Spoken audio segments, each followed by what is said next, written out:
let me get my life together up here. Before I start, I want to say thank you very much from the bottom of our hearts, from all of us kids, and from Serena and the whole family. I just told somebody that I was completely overwhelmed with the amount of people that came out to support our dad tonight. I want to start by saying our dad didn't really want any of this. He wasn't the type to dwell on the past, and he sure wasn't the type to want any of us crying over him. He told us for years that he didn't want anything. And in recent months, I remember begging him. I said, come on, we'll make it short and simple, but do it for me. Do it for our kids. So here I am. And I told him, we were at a recent service not that long ago, and he just said, please do not let some stranger up there try to talk about me. And when they don't know who I am. So here I am, Dad, and I can bet that I can tell you what he would be saying about that. He probably wants to know why Pete Arner let me in front of this microphone. Because if you don't know, I'm his most talkative child, and I promise you I won't keep you here all night. I'm just going to tell you a little bit about our dad before I give it off to Doug and Kevin, and then I will come up. But before all that, I'm just going to read you his obituary. Our dad was born November 9th, 1958, to our grandparents Kenneth and Emma Renfro. He grew up in the small town of Knoll, having two younger sisters Cheryl and Donna. He made a lot of lifelong friends living in Knoll and would often talk about them to us kids. I know a lot of you said this evening you were part of the Knoll Heights gang or whatever crew. He began working at a young age for Dave Rogers at the Rogers Exxon here in Knoll, and he would often reference different things that he did for Dave and just how that made such an impact on his life. He then began his career in 1979 at Penn Power in Shippingport, Pennsylvania. He was an electrician there for many years until he officially retired in 2017. He always said to us kids that he met some of the best guys that he had ever known working in that plant. And it's so funny because this evening I can't even count how many guys came through here and said, man, I worked with your dad and he was my best friend there. And that meant more to me than anything, just hearing those stories. Dad built his home on the family farm that his grandparents lived on and took pride in the place that he called home. Anyone that had the opportunity to visit will tell you he truly had a little paradise on Lazy A Drive. A home he poured his blood, sweat, and tears into. And I often told him it was a beautiful oasis. Our dad was preceded in death by both his parents and our brother, named Michael Renfro, who passed away at just 11 days old. I know for a fact he's up there hanging out with Graham and Pat, and Shane too. My dad will be survived by so many loved ones that he leaves behind. Serena, who we like to refer to as the forever fiance, who he loved dearly. My brother Brian, my sister Michelle, as well as myself. In addition to us, he leaves behind stepchildren Doug and Bree, and Doug's significant other Aaron, as well as my husband.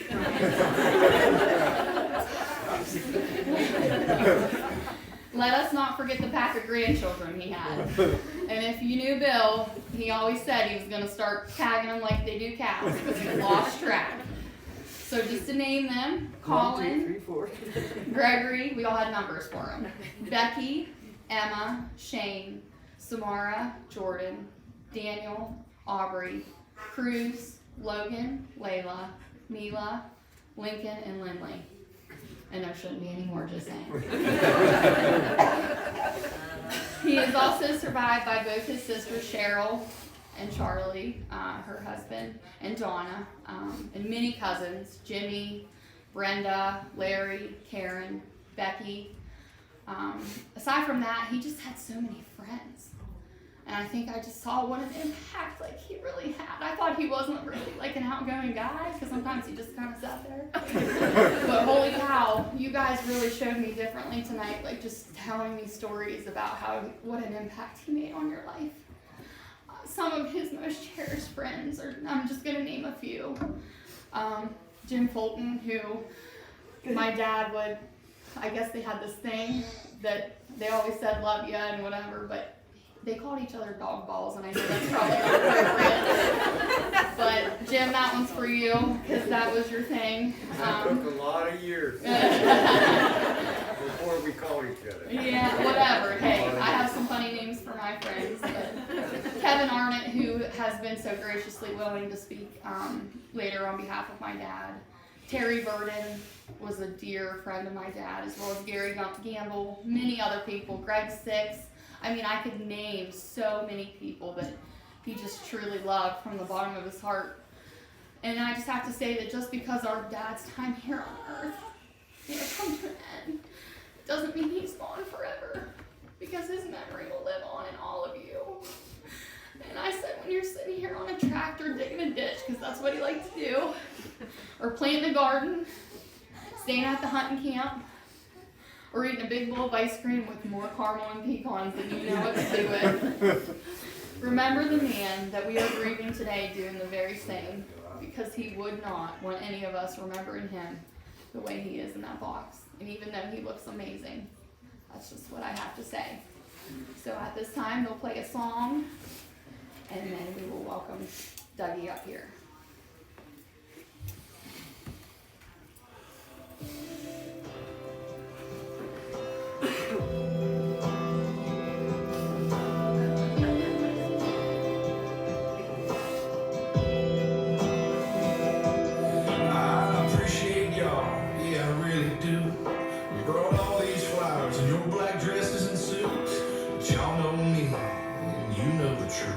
That ain't me in that box there in front of you. Can't I just get an amen? Y'all just get out of here. I got the best view ever now that I'm way up here. Joking around with Jesus, catching up with Grandpa. Hurry up, preacher, I'm telling y'all you should be fishing with a cold beer in your hand. Instead of missing me here, y'all should be missing me there. High up in your ear stand. Save my truck and save my guns, and when they're all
try to do this for my mother before I say what she wanted to say. I want to say a couple things about Bill. I was never able to thank him for taking care of my mother for all these years, for treating me like a son. My kids were his grandkids, truly. Like he was literally the best pat ever. As my youngest would say back in the day, kind of in a hillbilly way, Pat Beal. My daughters loved him so much. He wasn't really a stepdad to me. He was like another dad, and I never got to thank him for everything he did for me, mainly for taking care. He was my mother's keeper for pretty much the last quarter century, and he was great to my family, and I am truly grateful for him. And one thing I will say, I want to say it to Megan, I want to say it to Brian and Michelle. Thank you guys for treating me like a brother.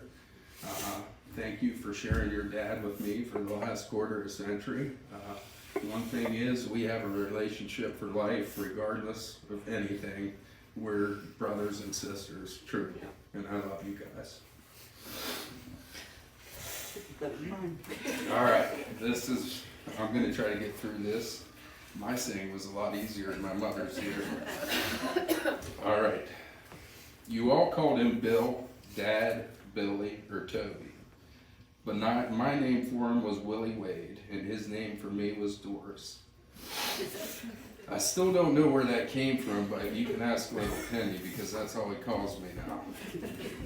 I've been with him for 24 years now, and I knew I wouldn't be able to stand up here to speak. But I had to say a few things about the man I love, so my son, bless his heart, said he would do it for me.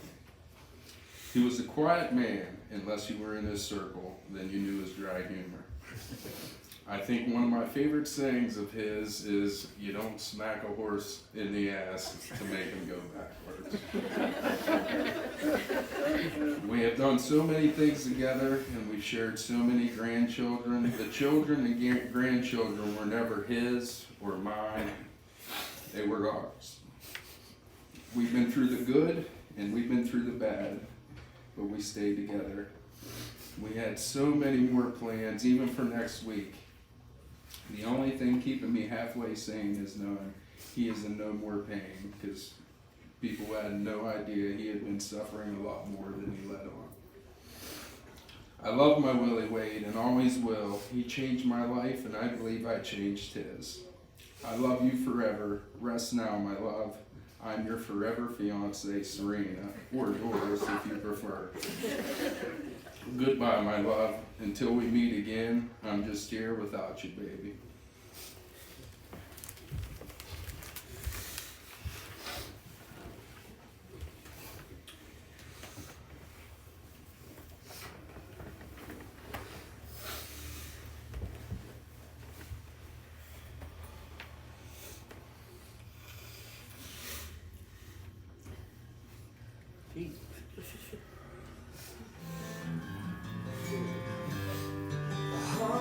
Days have made me older since the last time that I saw your pretty face.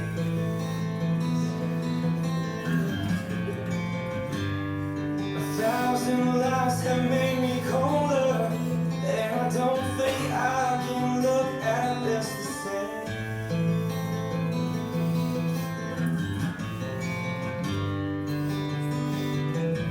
But all the miles that separate disappear now when I'm dreaming of your face. I'm here without you, baby, but you're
this time, I'm going to ask Kevin Arner if you would please come forward. He has agreed to say a few things on behalf of my dad. After Kevin finishes, I ask any of you that would like to come forward and speak about something maybe that you shared, or just a memory, or just anything you'd like to say. Kind of giving you an open mic for a second. Sorry, Dad, I know I told you I'd hurry up. And then I will do the closing before we leave this evening. So, Kevin?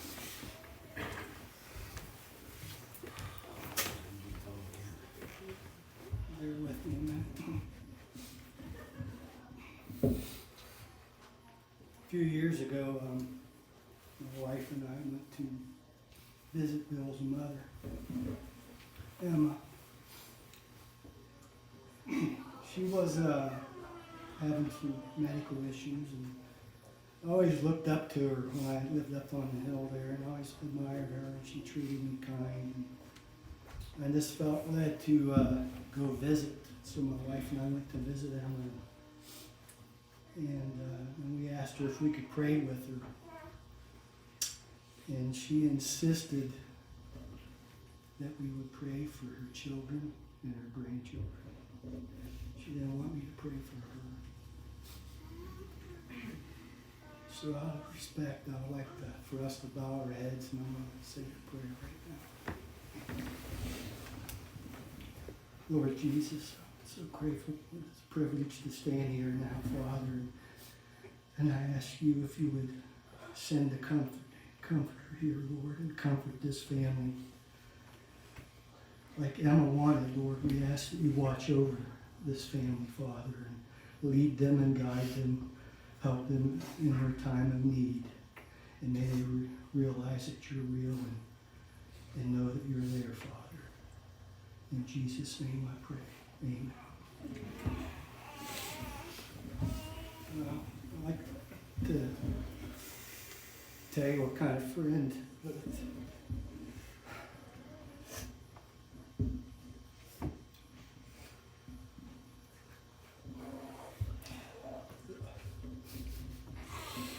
the last few days I've been thinking how I want to do better, be like Bill, you know. He's such a good friend, and I wasn't feeling too good myself the way I've been. I want to do better, and I want to be a better friend and be more like Bill was. And I want to try to tell some funny stories about how our friendship was and how we grew into the way we were here recently. I got to confess to Greg 6 first. Bill used to come to me and tell me how him and Greg would deal and trade and bargain down at the scrapyard. He would come to my house and he'd see a piece of steel there or something. He said, "Where'd you get that at?" "Oh, Greg gave it to me." "What?" "Oh yeah, he did that. He gives me stuff all the time." Greg. Those are fighting words. When I was younger, I used to go visit, and I used to drive vehicles with loud exhaust. I had a truck one time, and I'd put it in low lock at the bottom of the driveway in first gear and just floored up the driveway. It was super loud. And I could see Bill in the garage working on something. And he knew it was me. He'd just get in deeper, whatever he was working on. And the closer I got, I could see his lips moving. And he'd be elbow deep into something, and I'd jump out and say, "What are you doing?" And before he could answer, I'd ask 5 more questions right away. And he couldn't get that gum out fast enough. He went through the whole pack when I was there. I got under his skin. I got a little out of hand. I remember one time that truck with straight pipes out the back, and I wanted the full effect, so I backed up the driveway the whole way and made it extra loud. But as we got older, we changed. I noticed, you know, the older we got, we started having grandkids and, you know, kids growing up. We were different. I would drive up normal, and Bill he would wait for me at the driveway. And I'm just so thankful. My wife and I are never in debt to him. He was so helpful to us and to all his friends. I'd say it must have been a week ago. I come home from work and I called. I hadn't seen him in a while. And I said, "Why don't you come over?" And he said, "I'm not feeling good." And just his voice, it just bothered me, the way he was talking. I said, "I'm coming over." So it was late, and I raced over there, and he was in the driveway waiting for me. And we had good talk, serious talk. And our friendship, this is how I went to how it grew. When I was to leave to go home, we hugged each other and said, we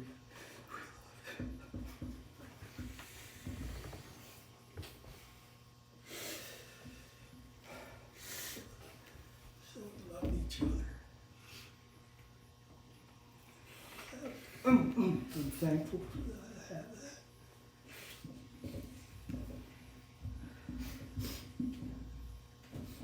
Jim, he enjoyed the cabin. Talked about it all the time. He couldn't wait to come tell me, show me pictures. All his kids, always telling Marina how much he loved every one of you, the grandkids. That phone that talked to text. It was hard not to laugh. He talked to that phone like it was an infant. Right, and busy right now.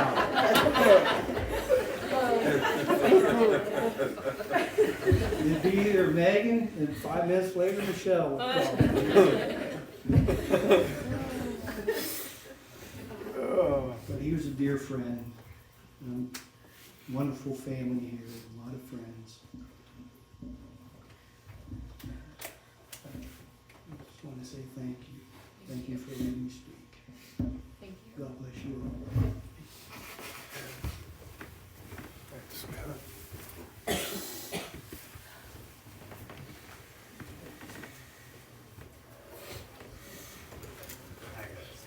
Yeah.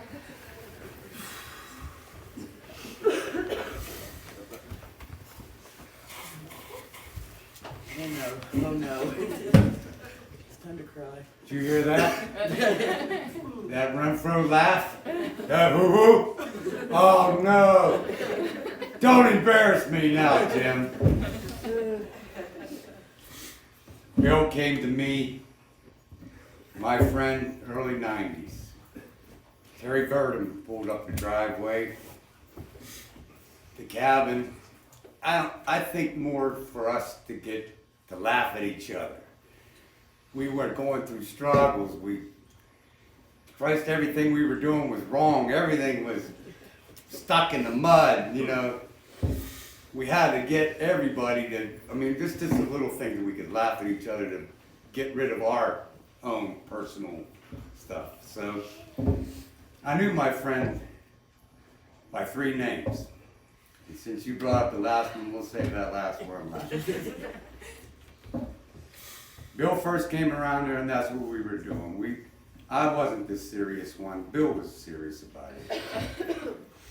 Everything I did up there was fun. We would do a job or something, and I would say, "Oh, that's only a 30-pack job. What are we going to do after that?"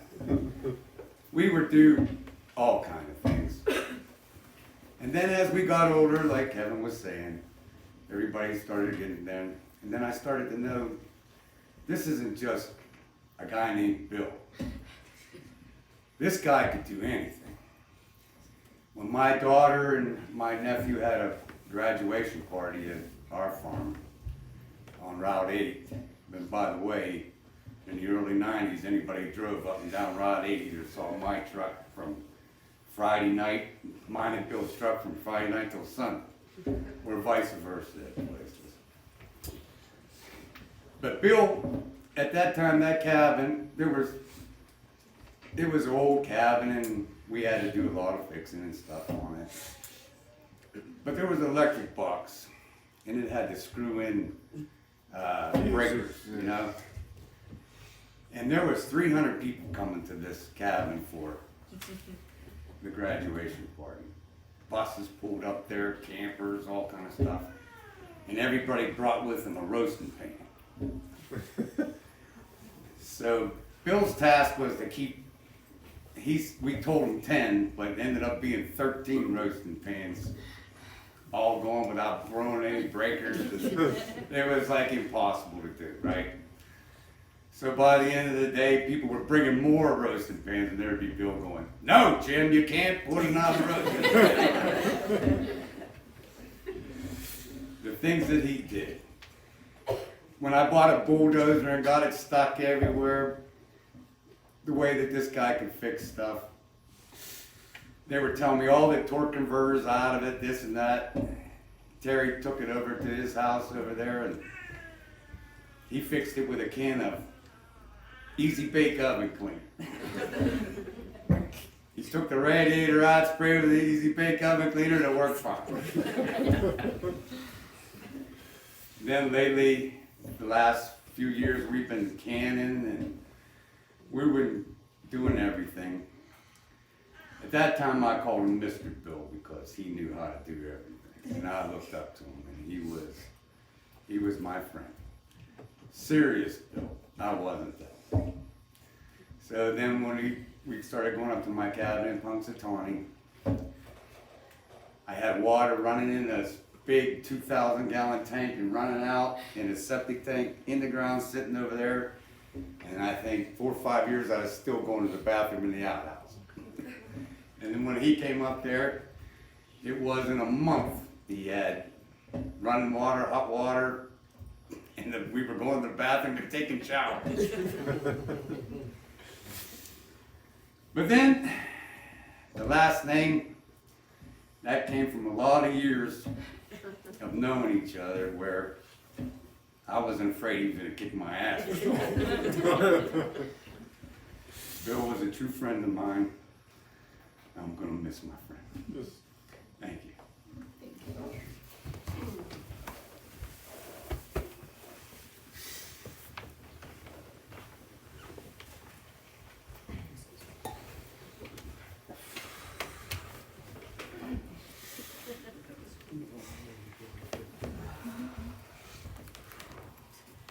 Okay, well, I just have to give it up for those two. They had no notes. They had nothing written down.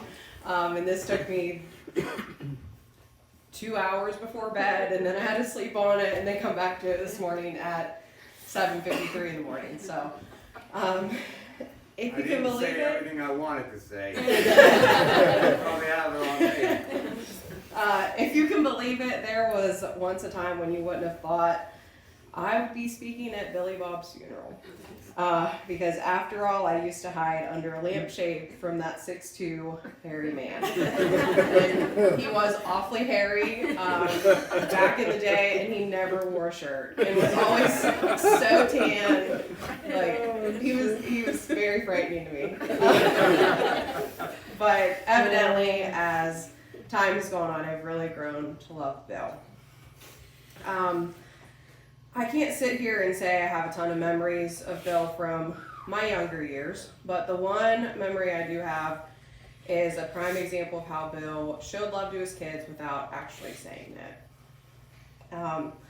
Meg and I were staying with her dad one night, and he was buying pizza for dinner. I know, we're shocked. I was probably about 10 or so that made Megan closer to like 13 or 14. And Bill had, I think it was a little blue neon, Yeah. and we were going to take that to go get pizza.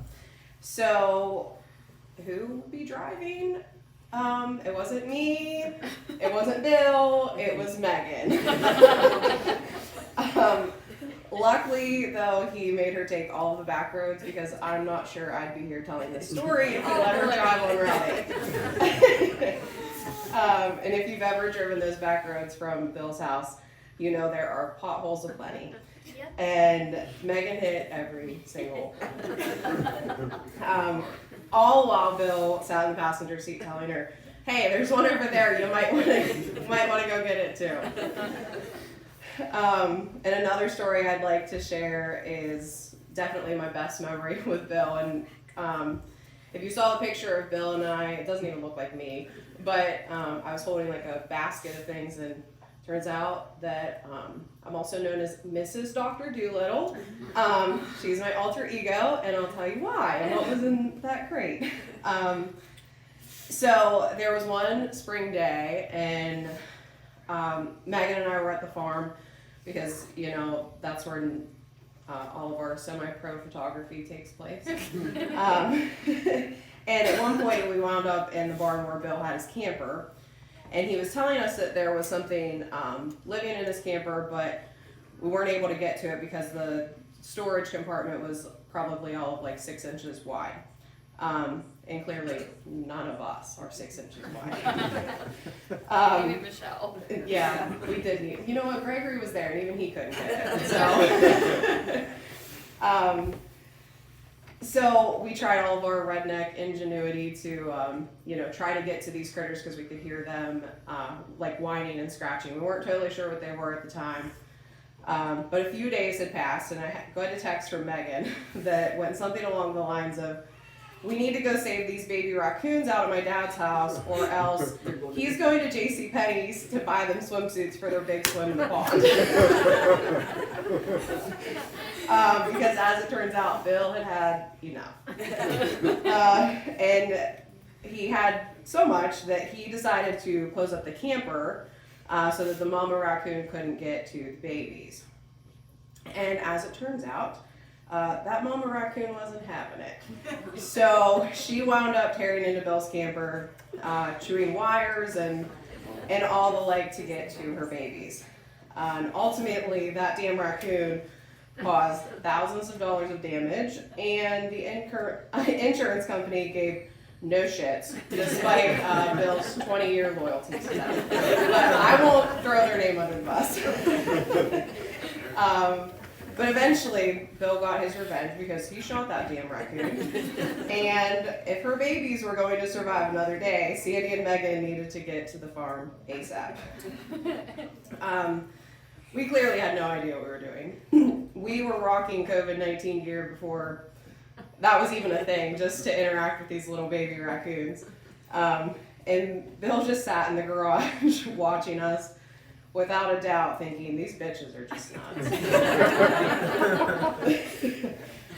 To make a long story short, I took those coons home with me that night to save them from their visit to the pond. And in full irony, I hit my first roadkill on the way home that night. And rest in peace to the little possum. It was at the campground, and Megan went back to check on it to make sure there weren't babies on the possum's back that we needed to save. Bill was just a one-of-a-kind man, and so much so that, like, I'm having a hard time putting into words the man that I knew. But what I am able to say is that I'm going to miss Bill. I'm going to miss our morning talks at camp over a cup of coffee, the how's it going Sandy at all the Dunleavy gatherings, but most of all the advice and wisdom that he shared with me during our conversations. While Bill was a man of very few words, his words carried weight, and I will forever be thankful for those wise words that he shared with me in recent years. Though Bill's mortal soul lays to rest today, his legacy will forever live on through these wise words he shared with the many people over the years. And to conclude, I want to share a quote from one of the books that I teach in school called Tuck Everlasting. And for some reason, this particular moment in the book reminds me of Bill. Two of the main characters are in a boat on a pond having a conversation about life when the quote is shared, and it's, don't be afraid of death, be afraid of an unlived life. And friends, if we can learn anything from Bill's passing, it's that life is too damn short and it can end on a dime. So we have to live life and live it well, because that's exactly what he would want us to do.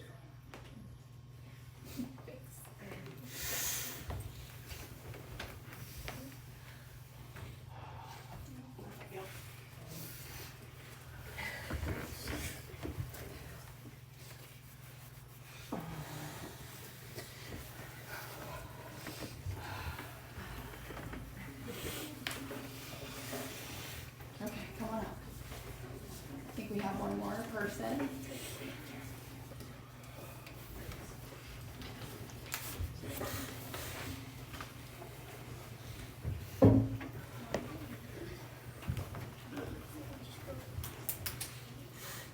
So, when my dad died, you know, like any young man, I was going to school. I actually got to meet Bill's probably October 1977. My brother Jeff was dating Cheryl, and they took me to see Star Wars at the Stanley Theater, which was, I think, on like a Thursday night or something. And then that Saturday, because Jeff's seeing Cheryl, it was at Kenny and Emma's house, I got to meet Bill, and I was like, this guy's a rock star, man. Like, he has, this is your truck? I was like, mind blown.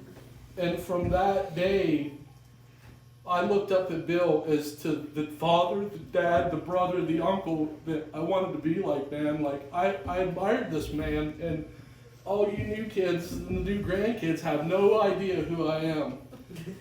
But I've seen Bill through all of his girls. I've seen Bill from Knoll Heights to I'm glad that I got to come and see him and tell him what he meant to me and tell him. You just said. He kept telling me no. I'm like, I'm coming down there and I want to see you. We're going to drink some Bud Lights. We're going to have a good time. He's like, I don't feel good. I don't feel good. I don't feel good. And I told my wife, she's like, this guy's going to shoot you. If the story's the truth. He told. But I wasn't taking no for an answer. I'm driving to that farm, and I don't care. I'm going to see this man. Because Bill taught me to drive. Bill taught me to hunt. Bill taught me to fish. Bill taught me that you can't bullshit people. You got to put your word and your money and where it is, it counts. Because if not, then you get, and then once you're discredited, you can't get it back no matter how hard you try. And being a young kid and a punk from Newell, I kept trying and I kept effing up and I kept doing everything that was wrong, but I could never pull the wool over on Bill's eyes. He kept me honest, he kept me true, and he's like, well, the best thing for you to do is just stay with me. Because your dad's not kicking your ass, no one's here. So you need to just stay with me, because you're smart, man. You're not too good looking, so you better start paying attention to what I'm telling you.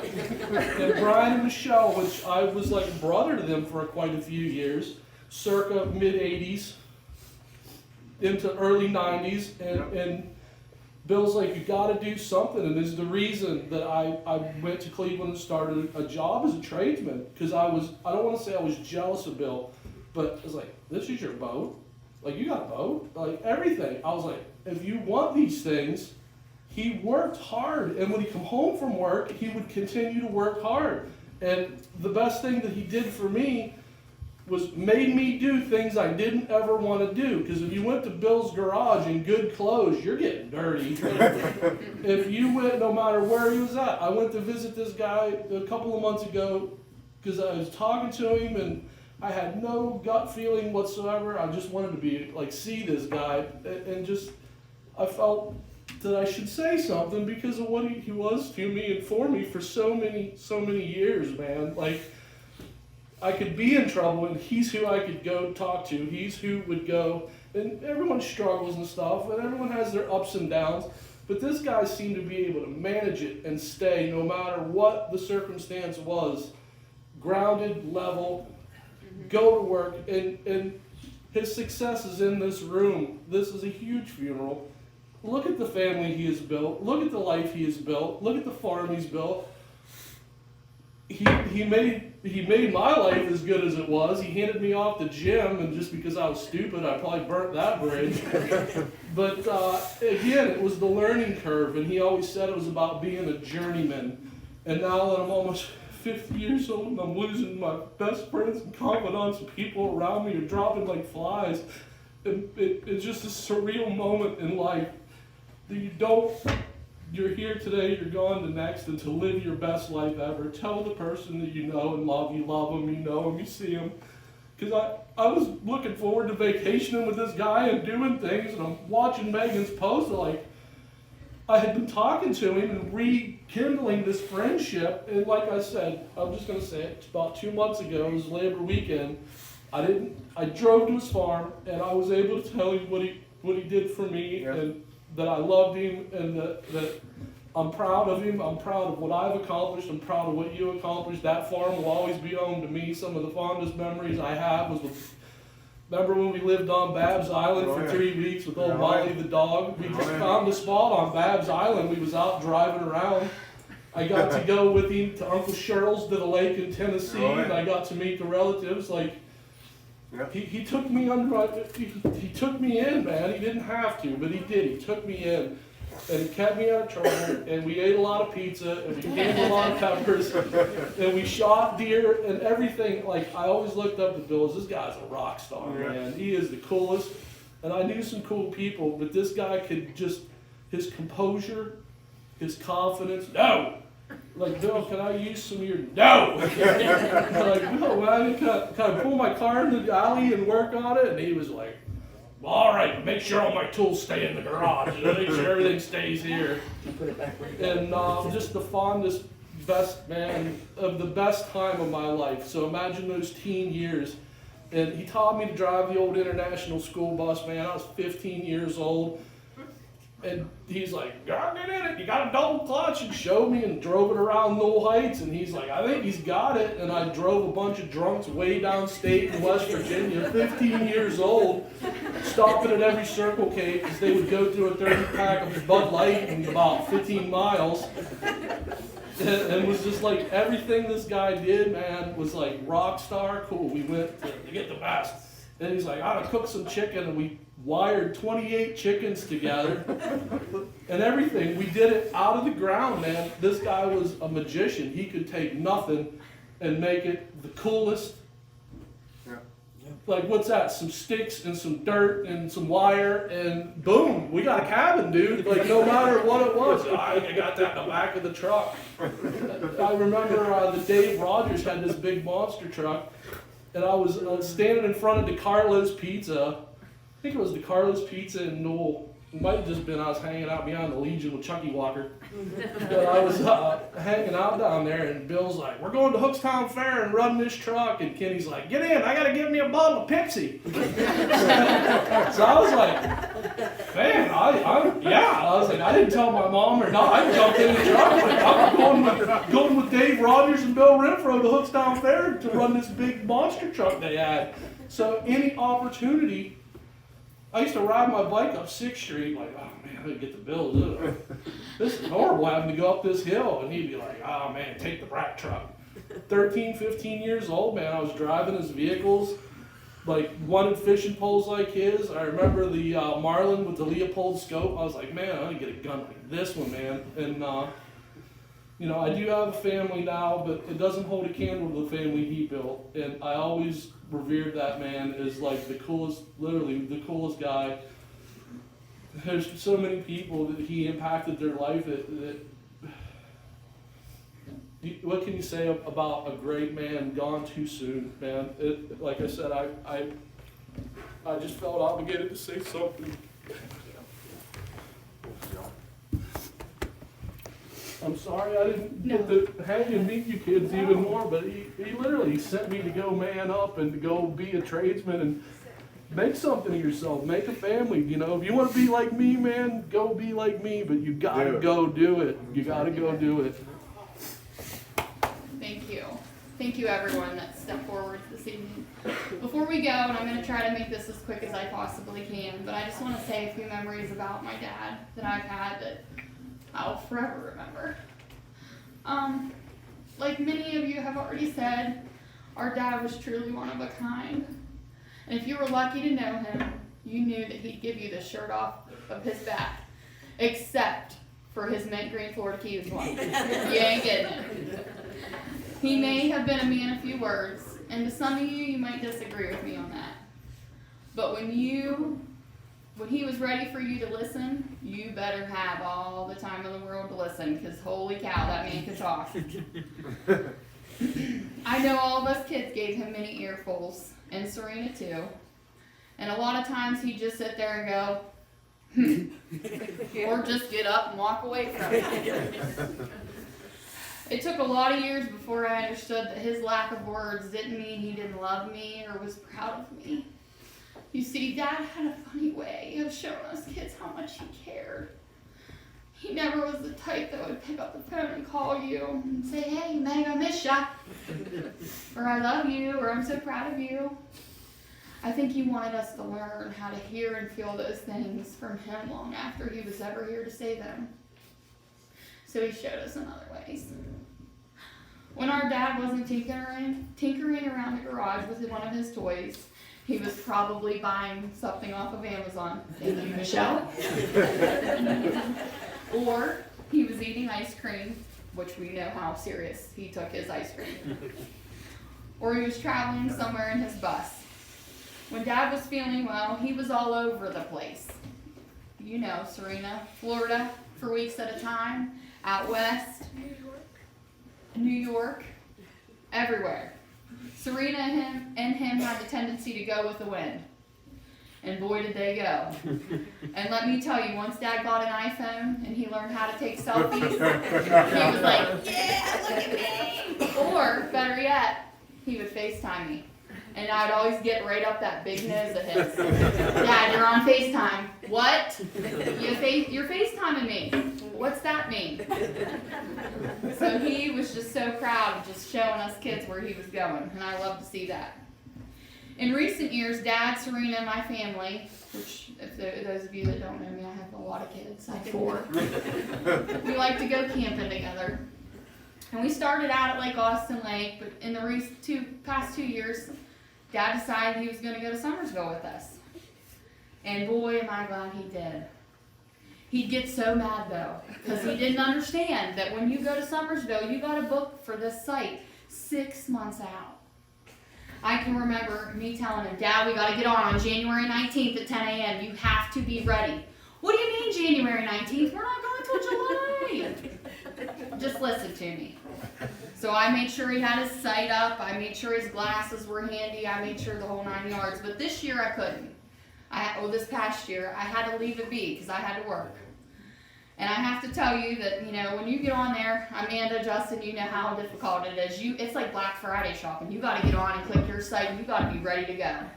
And I'm sitting there at school, and I got 10 computers out. I'm like, I am getting a site. I don't care. And guess who didn't get a site? Me. But I looked, and I thought, some idiot just booked site 22 for 1 day. Why would you go through all the hassle to book a site for 1 day?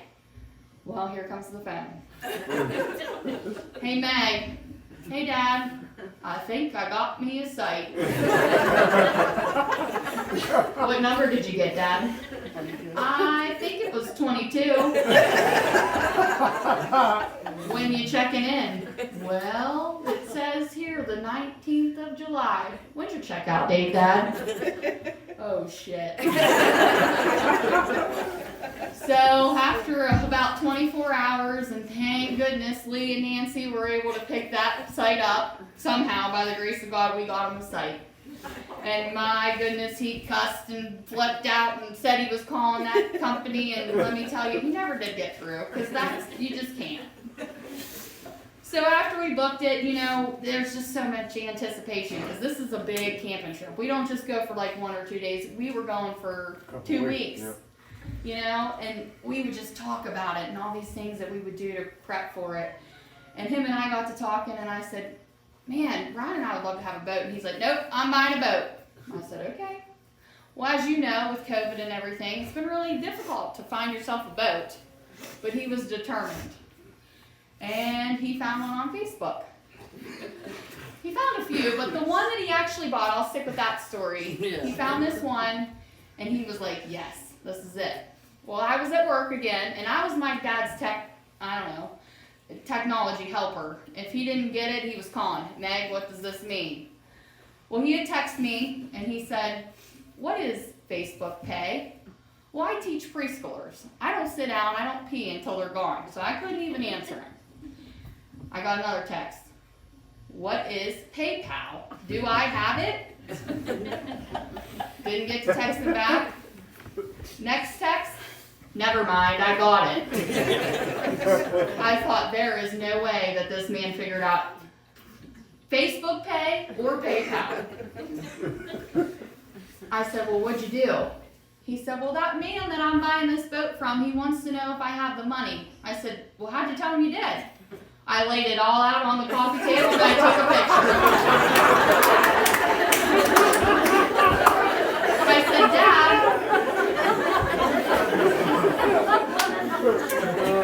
how much money did you lay on the counter? I had $8,000. Does he believe you now? I think so.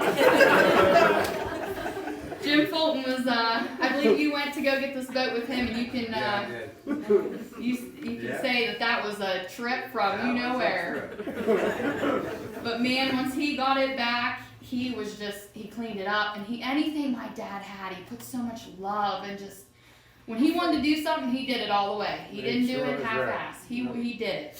And he got this boat all ready, and it got to be closer to time for us to leave, and I asked him how he was getting it there. Because, you know, I was a little nervous still. I was afraid to be like, hey, Dad, can I drive that boat to Summersville? And at first he said he was going to drag it behind his bus. And we were like, what? That is like way too long. And then he said, what do you think about you driving it? Well, okay. He said, and you're going to take my truck. And then my husband said, wait a minute. Bill, I am not responsible for what happens when you let her in your truck to drive that far. I am not taking responsibility. Dad just laughed and then said, you'll be all right. And you're going to pull it with my truck. I was dumbfounded. I was like, holy cow, is he sick? He just nodded and went along. Never talked about it again. Till it was time to go. The day we left for Summersville, my dad was making sure all the bells and whistles and everything. Did I have windshield wiper fluid and all, you know. He didn't say I love you when I got in the truck or be careful or anything like that. He just said, you better not speed, and you better keep that radio down until we hit the highway, because if I hear your radio from my bus, you're done. Okay, so Jordan will tell you, keep that radio down in case I can hear it. That was his way of saying I love you. Needless to say, we made it to Summersville, and I'm pretty sure my arrival time was nearly 45 minutes before his. But he didn't complain much. Not you. His truck and his boat were in one piece, and I didn't hit any construction cones, and I didn't get pulled over. And he never said a single word about it, but I was like, oh my gosh, I'm so proud. A few days later on one of our boating trips, I talked Dad into quite a few people on board. I think the boat calls for 14, and I said, Dad, it says 14. Come on. So, when you know, we had 14 people on that boat, I think. And Billy Bob was going around that big bend in Summersville, and we caught a boat that was making a lot of waves. Serena and I and Ryan's sister and her husband, we were in the front part of the pontoon. And all of a sudden, calm as a cucumber, our boat was taking on a little water in the front. And, I mean, it was coming up. My dad said, somebody knock over the cooler? Meanwhile, it's to the boat seats, and I'm like standing with my infant 6-week-old daughter thinking, oh my gosh, do I jump over? And everyone was just like panicked, and he says very calmly, I need everyone in the back of the boat. My daughter Layla screamed so loud I thought that everyone back at camp would know what was happening. Needless to say, we never did take 14 more people on that boat that whole time. You know, I never thought that trip would be our last time down there. The last time we forced him to listen to music on his boat, because he kept telling me that it didn't play music. And he hated the radio, and everybody that knew him knew that. Or the last time that I make him eat pancakes for breakfast all 10 days, and green beans for dinner all 10 days. That's the thing about life. You never know when it's going to be the end. If I would have known that I would have only had my dad for 31 short years, I would have loved him a little harder. I would have texted him every single day instead of every 2 to 3. I would have ran to his house every time he needed me to show him how to fix some phone, how to log him back into Amazon, or his email, or download the Dollar General app. And any time he asked to see the kids, I'd have been there. You know, I had a lot of anger built up towards my dad when I was a kid. I just constantly compared him to other dads. I just didn't understand why he just wasn't like that way. And I used to think it had something to do with me, or like my siblings, like why weren't we enough for him? And as soon as I realized like that he just wasn't that type of person, our relationship did a 180. It had nothing to do with me or who I was, but more importantly, who he was not. It wasn't any of that. My dad loved in an entirely different way than I did. And once I realized that, man, our relationship took off. I spent so many years wishing he'd be so many things, wishing he'd call me and say he missed me, was proud of me, but guess what? That's not who he was. My dad loved us kids more than he could ever put into words. Sometimes his way of showing us that he loved us wasn't physically by saying it, but instead he'd come to our house unannounced on a school night with 3 gallons of ice cream and stay till 11 o'clock. What I'm saying is, had I known my dad's days were numbered, I would have met him in the middle a little sooner, loved him a little harder, and cherished the man that he was a little more fiercely, instead of wanting to change the man he was. After all my dad ever wanted was for us kids to make sure we were taken care of. And more importantly, that we'd never have to learn to depend on the words that he'd say, but rather learn to feel his love long after he wasn't here to tell us anymore. So the first man I ever loved, the one that was always down for an ice cream trip, or even camping, I'm going to miss the heck out of you. Your silly laugh and the way you loved your grandkids. I'm going to miss forcing you to give me a hug and kiss, even though that wasn't your style. But it's okay. It's going to be a little scary, Daddy, but you can let go.